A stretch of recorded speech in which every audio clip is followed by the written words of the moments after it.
Have you ever walked into a room and noticed a woman who wasn't the youngest one there, wasn't wearing the most makeup, wasn't dressed in the most expensive outfit, but something about her made it impossible to look away? She had a glow, she had a warmth, she had a presence that you couldn't quite explain, and you caught yourself thinking, what is it about her? That question has stayed with me for a long time, and today I finally want to give you the real answer.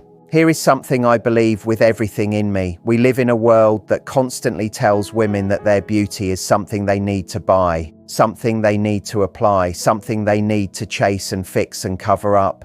And if you have been a woman in this world for 30, 40 or 50 years, you have probably heard this message 10,000 times. From magazines, from TV ads, from well-meaning family members, from social media feeds, even from the mirror itself. You have been told that beauty fades, that time is your enemy, that youth is the only standard and everything after that is just damage control.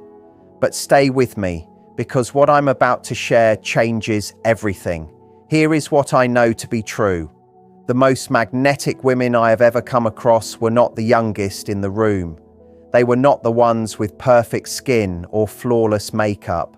They were the ones who had done the inner work. They were the ones who had built something deeper, something that no cream, no procedure, no filter, no app could ever copy or recreate. They had energy, they had presence, they had what I like to call an aura. And that aura, it did not come from their makeup bag. It came from their habits. It came from their daily choices. It came from the way they treated themselves when no one was watching, when no camera was on them, when no one was giving them applause. This matters more than most people realize. Your beauty is not running out. Your beauty is not on a timer. Your beauty is not decided by your age, your size, your wrinkles, or your circumstances.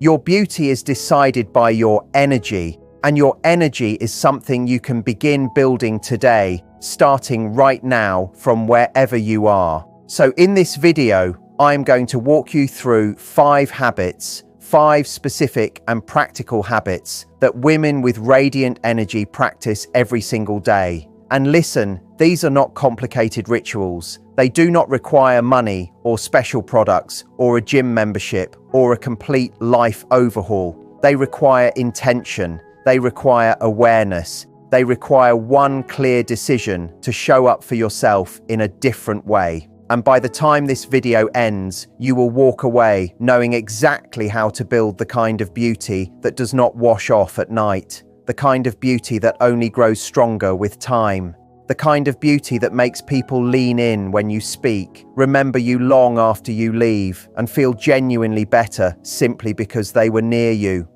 That is the kind of beauty we are talking about today, not surface level, not temporary, real, deep, unshakable. So let us begin, and do not skip ahead, because the first habit is the foundation of everything else. Let me start with the most important habit, because without this one, everything else falls apart. Women whose beauty comes from their energy have learned to protect their inner peace. Not occasionally, not when it is easy. They protect it like it is the most precious thing they own, because honestly, it is. Think about this. When you are anxious, stressed, overwhelmed, or constantly worried, where does it show up? In your face, in your posture, in the tension sitting in your shoulders, in the tightness of your jaw, in the way you breathe, in the way you move through the world. Stress ages you faster than time ever could. Worry carves lines that no cream on earth can erase. Chaos in your mind creates chaos in your energy, and people feel it around you. They may not know why, but when they are near someone who is constantly frazzled, constantly reacting, constantly in survival mode, they feel drained. But when they are around a woman who is calm, grounded, and centered, they feel safe. They feel drawn in. They feel like they want to stay near her. And that calm is not an accident. It is a choice. It is a habit built one morning at a time. Let me give you a real picture of this. Imagine 2 women. Both are 45 years old. Both have children, jobs, responsibilities, and real challenges. Because life does not stop being hard just because you have done some inner work. The first woman wakes up and immediately grabs her phone. She scrolls through messages, news, social media. She sees something that irritates her. Her day begins reactive. Then her child spills something at breakfast and she snaps. Then traffic makes her late and she is fuming behind the wheel. By the time she arrives at work, she is already completely exhausted and she has not even started her day yet. Now the second woman wakes up and gives herself just 15 minutes. Only 15. She does not check her phone. She breathes slowly.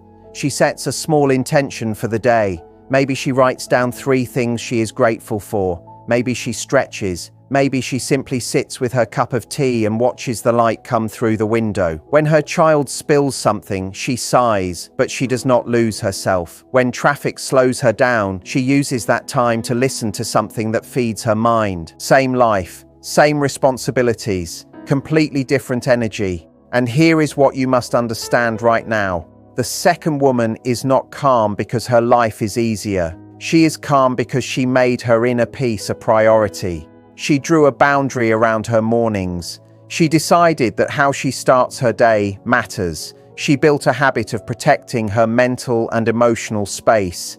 And over time, that habit showed up in her face, in her presence, in the way people describe her.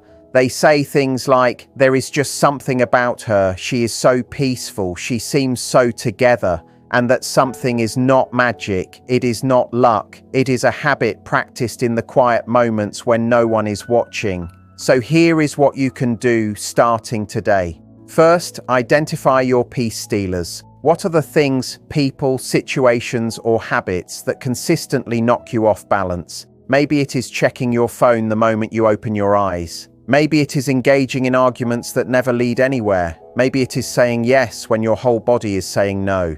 Maybe it is spending time around people who always leave you feeling empty. Once you know what they are, you can start making small changes. You do not have to rebuild your entire life overnight. Start with one thing. Protect one pocket of your day and watch what happens. Maybe it is the first 20 minutes of your morning. Maybe it is your lunch break. Maybe it is the hour before you go to sleep. Create a small space in your day where peace is the only priority. No news, no drama, no noise, just you coming back to yourself. And second, learn to pause before you react. This is one of the most powerful things a person can ever learn. When something happens that would normally send you into a spiral, pause, take one breath, then decide how you want to respond. Reaction is unconscious, response is a choice. And women who radiate calm energy have mastered the quiet art of responding instead of reacting. Third, give yourself full permission to walk away from chaos. You are not obligated to engage with every argument that appears in front of you. You are not required to fix every problem. You are not responsible for other people's emotions, choices, or behavior. Sometimes the most powerful thing you can do is simply say, I am not going to engage with this, and mean it completely. Your peace is your power. Protect it the same way you would protect someone you deeply love. Now let us talk about the body, because if we are going to talk about energy and real beauty, we absolutely have to talk about how you treat the body that carries you through life. Here is what stands out about women whose beauty radiates from within. They have a completely different relationship with their body than most women have been taught to have. They do not punish their body. They do not starve it, exhaust it, criticize it in the mirror, or spend their life fighting against it. They nourish it. They move it with joy. They rest it when it is tired. They speak to it with kindness, the same kindness they would give to someone they love. Why does this matter so deeply? Because your relationship with your own body is directly reflected in your energy. If you are constantly at war with yourself, if you look in the mirror and see an enemy staring back, if you deprive yourself and then spiral into guilt, if you exercise from a place of shame rather than love, that internal battle shows up in your presence every single day. You can feel it when someone hates their own body. There is a tightness around them, a heaviness, a constant apologizing for taking up space in the world. But when a woman has made peace with her body, when she moves through the world with real acceptance and even appreciation for the body that has carried her through illness, through heartbreak, through sleepless nights and impossible seasons, that peace becomes visible. That acceptance is magnetic. And here is something important, because this point matters. This has nothing to do with size, nothing to do with shape, nothing to do with age. Women in their 60s who have made this shift radiate more vitality than many women in their 20s who have not. Women of every size move with grace and confidence when they have this inner peace. Women with scars and wrinkles and grey hair who have done this work glow in a way that stops people in their tracks. The difference is never the body. The difference is always the relationship with the body. Stay with me, because this next part is where most people get it completely wrong. Think about a woman who has decided to start genuinely taking care of herself. Not because she hates who she is and wants to change everything, but because she loves herself enough to want to feel good. She goes for a walk in the morning, not to punish herself for what she ate the night before, but because moving her body makes her feel truly alive. She feels the sun on her face. She breathes deeply. She notices the world around her like she is seeing it fresh. When she eats, she chooses foods that make her feel energized, not because she is on a strict diet, but because she has learned to actually listen to her own body. She knows which foods make her feel slow and heavy and which ones make her feel bright and strong, so she chooses vitality. When she looks in the mirror, she does not go searching for flaws. She looks at herself the way she would look at a dear friend. She notices the light in her eyes. She appreciates the strength in her hands. She thanks her body quietly for carrying her through another day. This is not about perfection. This is about relationship. It is about treating your body like a home you love rather than a prison you are desperate to escape. So here is what you can do. First, shift your language starting today. The way you speak about your body matters far more than most people realize. If you call yourself old, ugly, fat, or broken on a regular basis, your body hears that. Your mind hears that, and it quietly shapes how you carry yourself, how you move, how you feel from the inside out.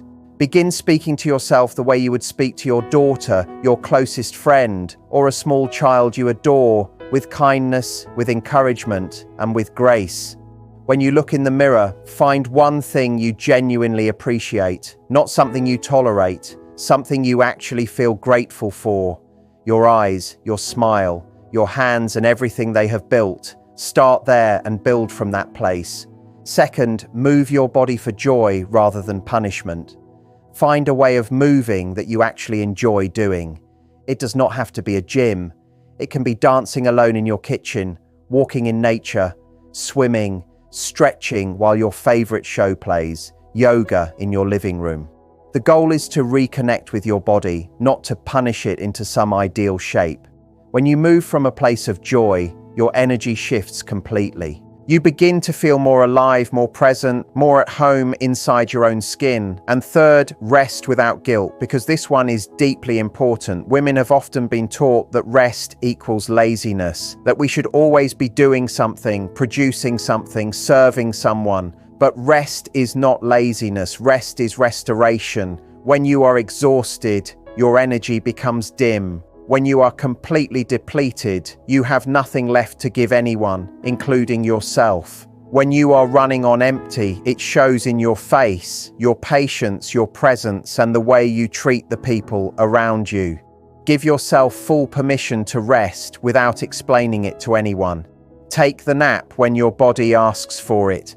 Go to bed early without feeling like you failed the day. Sit in stillness without that nagging voice telling you that you should be doing something else right now. A rested woman glows differently from a burned out woman. That glow is not makeup, that glow is energy, and you build it by honoring your body's very real need for rest, for quiet, and for recovery. This is not optional. This is the foundation of your radiance. And here is something most people never connect, so keep watching. Here is something that might genuinely surprise you. One of the most powerful things that shapes a woman's energy has nothing to do with how she looks, what she wears, or how she carries herself physically. It is how she speaks. The words you choose, the tone you use, the things you say about yourself and about others, they create your energy more than almost anything else in your daily life. Women whose beauty comes from their energy have learned to speak with intention and with grace. They do not waste words carelessly. They do not tear others down to feel bigger. And they never ever speak about themselves with contempt or cruelty. Why does this matter so much? Because words carry real energy. When you gossip, when you complain constantly, when you speak harshly about yourself in passing, you are not just making sounds. You are creating an atmosphere around you. You are shaping how people feel when they are near you. You are also quietly shaping how you feel about yourself, your life, and your future, whether you realize it or not. Have you ever spent time around someone who constantly complains? Someone who always has something negative to say about someone or something? Someone who gossips about every person who is not in the room? Think about how it felt to be near that person. Heavy, draining, exhausting. You probably walked away feeling noticeably worse than when you first sat down. Now think about someone who speaks with kindness, someone who says something encouraging when they could have stayed silent, someone who listens more than they talk, someone who chooses their words carefully and means them. Think about how it felt to be near that person. Light, uplifting, refreshing.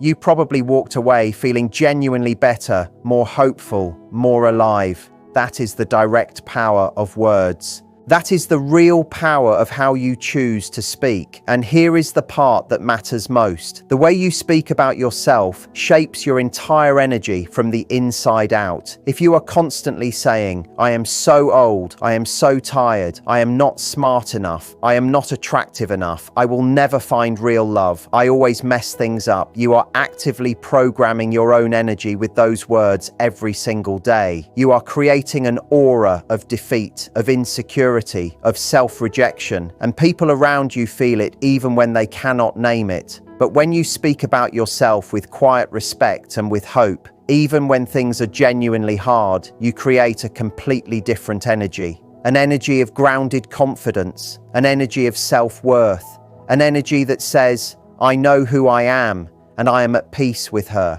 Let me paint a picture for you. Imagine a woman at a dinner party. Someone asks her about her life, her work, her relationships. The first version of this woman sighs and says, "Oh, you know, things are hard right now. I am getting older. Nothing is going the way I planned. I am just trying to survive, honestly." The second version of this woman smiles warmly and says, "Life has had its challenges, but I am learning so much about myself right now.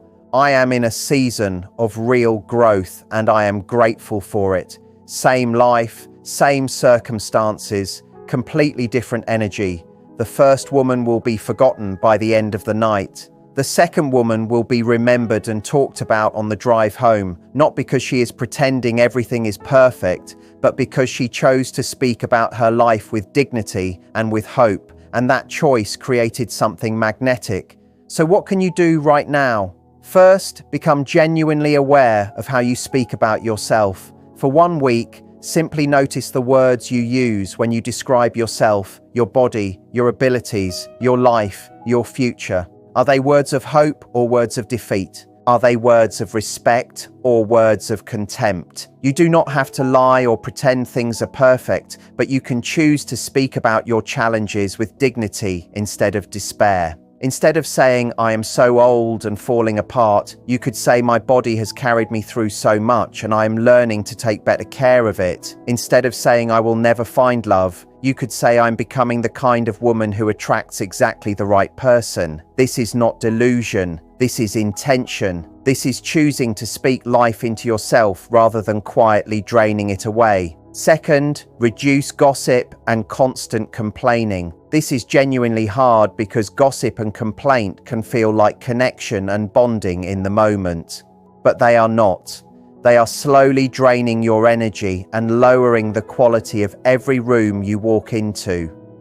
When you talk about others the way gossip does, you create an atmosphere of distrust around yourself. People begin to wonder, if she talks about others this way, what does she say about me when I am not here?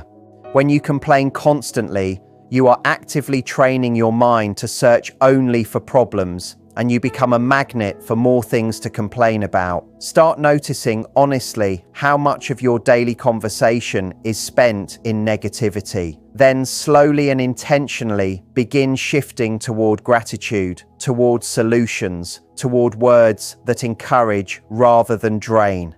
This does not mean you cannot share your struggles. It means you share them with real intention, looking for support and solutions rather than just pouring pain into the air. Third, pause before you speak.